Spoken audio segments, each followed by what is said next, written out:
All right, so the first slide that we have here talks about, it's the same slide from the PCS, just that Artel product portfolio, just kind of the history that, Artel has been doing this for a while. Talk a little bit about the technology, and then those NIST traceable results. This is, again, the same slide from the PCS presentation. The point of this is we've got a bit of a mission statement at the top, and then, being able to verify and be confident in performance no matter what instrument type you're using, manual pipette, electronic pipette, automated liquid handler, no matter what location or lab environment you're using that device in, the volumes that you think you're dispensing are what you are actually dispensing. The MVS can help you check that and be confident in your deliveries and your results. Industry served, right? So it's, again, anyone that's making transfers, low volume liquid transfers, regardless of device type. For the MVS thoughts and concerns, this is geared more towards automated liquid handlers, robotic liquid handlers.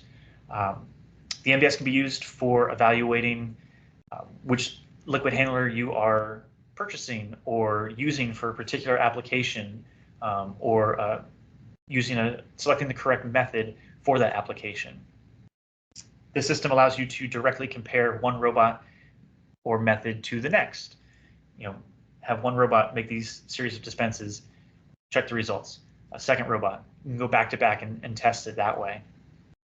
And again, using this to evaluate the performance of that robot or that method ultimately comes down to accurate volumes, consistent volumes. The MVS is able to help with that. Optimizing methods, initiating troubleshooting, right? So how do you know that it's time to call in the service personnel for a PM service or a non-scheduled service on an instrument? Periodic verifications with the MVS will allow a customer to see that, oh, this particular robot is no longer performing the way that we think it should. Let's call in a service person.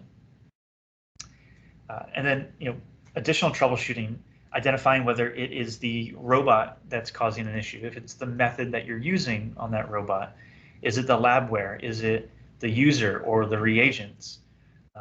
The MVS can also be used, like the PCS, for operator proficiency training. If the customer has a lot of multi-channel pipette users, they can use the MVS to establish a training program or evaluate operator technique, making sure that if they are having failures, that it's not due to the operator, or if it is, they can correct that behavior. And then finally, what happens after an event?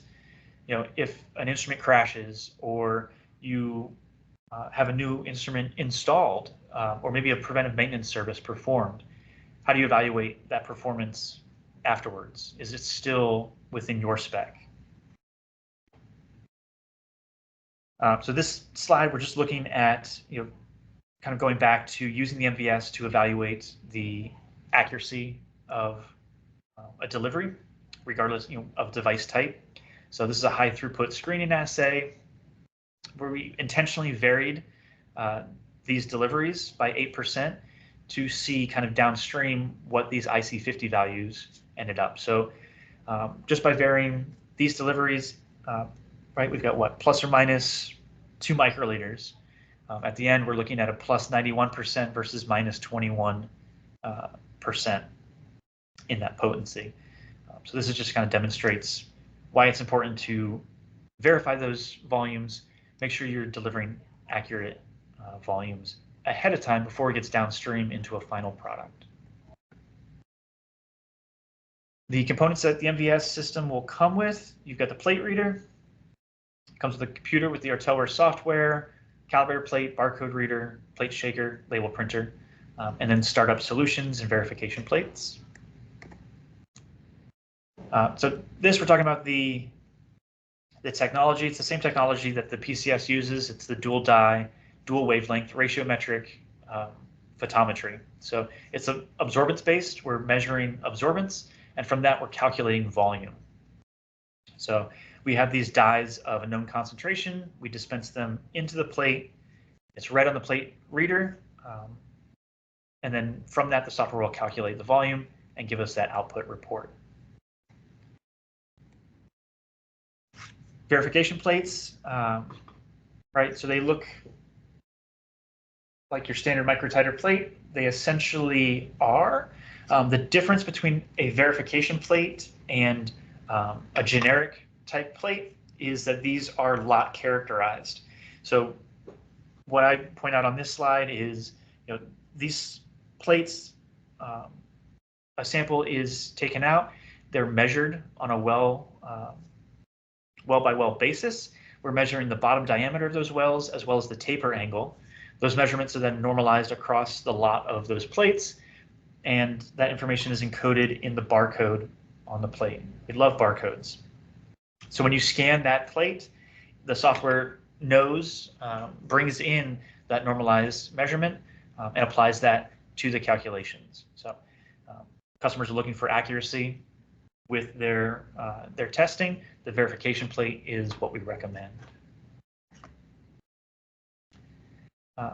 This goes a little bit further into the different solutions, the Qualisher solutions, the red dye solutions versus the diluent. What I point out here is that the blue dye has the same concentration in the diluent as it is in the Qualisher solutions. So the diluent is a non-quantitative solution. We're using that to fill the wells to a working volume. So if a customer or a prospect asks, how do you know you're getting exactly 100 microliters of diluent? It doesn't matter. That can be off. We're not measuring diluent. We're just measuring the Qualisher solutions, the red solutions. And then these are traceable back to NIST. So specialized solutions that we have, right, depending on the industry that the prospect is in, what type of testing they're doing, it may be helpful to bring one of these solutions with you to perform a demo. So we have aqueous solutions, DMSO, PCR mix solution. This is designed to mimic the pipetting and the transfer qualities and characteristics of master mix solutions. So for genomic workflows. Serum sub is a mimic of serum solution, and plas proxy is for plasma. So for clinical diagnostic testing, these solutions can be used. And again, we're looking at things like viscosity, how this solution dispenses, how it aspirates in a liquid handler or a pipette. It's similar to the solutions that the customer would actually be using in their instrumentation. Calibrator plate, we really touched on everything about this. The main takeaway here is kind of at the bottom, where this extends the traceability of the results produced by the MVS plate reader back to our QC laboratory. So no matter where you have the MVS, what lab, what continent, country, those results are traceable and tied back to our reference spectrophotometers in our lab. Basic MVS steps: we dispense the red solution, we dispense the blue solution, the diluent. You can reverse these steps if you want. We'll go ahead and shake the plate on the plate shaker, read the plate, and then we get a nice output report. Gives us accuracy and precision statistics for the entire plate. We can look at channel by channel. We can look at dispense order. We'll see that either later in this demo or in future trainings, kind of the detail that these reports provide. One thing that I'll point out as well is the steps on the top here. Well, like the first 4 steps, you can kind of change the order a bit. So if a prospect typically dispenses their target volume into an existing solution in the well, then you could demonstrate dispensing the diluent solution first, then dispensing the target solution second. You could also test a mixing step or a rinsing step by dispensing the solutions, having your method perform the mixing or the rinsing, and then skipping the plate shaker and go right to the plate reader. Get that reading and that output report, take that same plate, put it on the plate shaker, shake it to our speed and duration settings, then run the plate again and see what the difference is. So you can see, is that method that they're using sufficient for mixing? So I'll point that out on this slide usually. Talking about benefits of the MVS, it conforms to these standards, so ISO 23783. Again, for pipette calibration as well, 8655, you can use this system. Artelware, it's the same software package that's used for the PCS, and this is compliant to 21 CFR Part 11 if customers need that additional security compliance. That's an option. Artelware software, again, this is what we saw yesterday on the PCS. We really tried to make it as easy as possible to navigate, whether you are just getting started or you're an experienced user. You can go right where you need to. Talked about reporting. You can edit the labels, you can edit the reports with your graphics or your logos, your addresses, things like that. And then the software has inventory reporting features. You can export an inventory. A lot of customers gave us feedback on this. They like to have the ability to have an Excel file that they can just share throughout their department or to their management, what is been calibrated, what's coming due for calibration. So the next couple slides talk about kind of the advantages of the MVS versus other methods. Basically, when you're evaluating the liquid handler performance, we've got a lot of variables that are tied to the dispensing of the solution that you're testing or the instrument that you're testing, and then the measurement process itself. With the MVS, we're able to limit these variables to just what we want to test. So we want to test the liquid handler. We want to test the tips. You can test the operator as well if you're doing operator testing, but this eliminates or standardizes the mixing, the detecting, the plate type, the reagents that are being used. It doesn't really matter what temperature it is. As long as you ran the cal plate and it's within the system specs, you're going to get good results.